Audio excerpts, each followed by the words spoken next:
Hey guys, my name is Samir Pangal. I am the baritone sax player in the Alpharetta High School Wind Ensemble. And today I'm going to be talking to you guys about the tendencies of the saxophone. So we all know our saxophone isn't built perfect. It's actually one of the least perfect instruments out there. Almost every note has a tendency to be whether sharp or flat.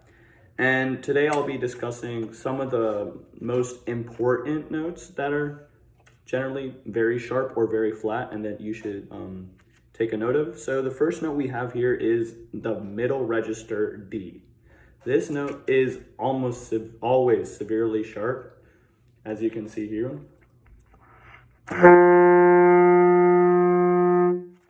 That was almost, I think, a good 10 cents, 13 cents sharp. And when you're playing by yourself, it may not sound as bad to you, but when you're playing in an ensemble and you can't match your sound to the other parts, then it becomes a problem and your band director might start picking on you. To counter this, you want to lower the pitch of the instrument by moving your tongue backwards in your mouth. So this can be done as following.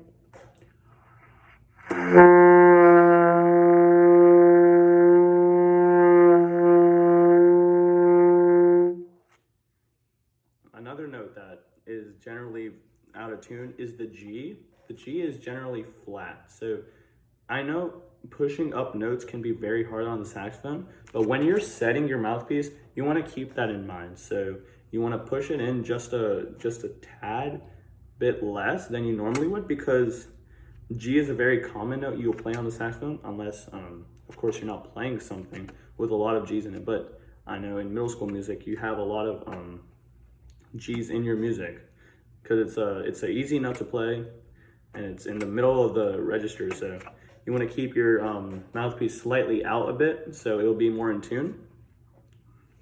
The concert C sharp is also notoriously out of tune. So to counter this, you want to basically just use your ears, and you want to also lower this note because it also tends to be sharp.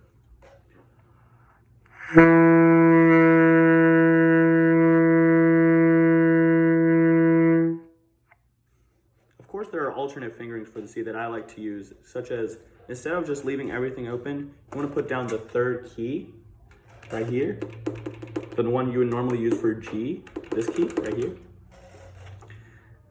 And another fingering, now that we're on the topic of it, that I like to use during techniques is when you're playing a B flat, you almost never want to use one and then one down here because it's almost always out of tune. Instead, you want to use either one and this, or you want to use the A fingering and then this side key right here.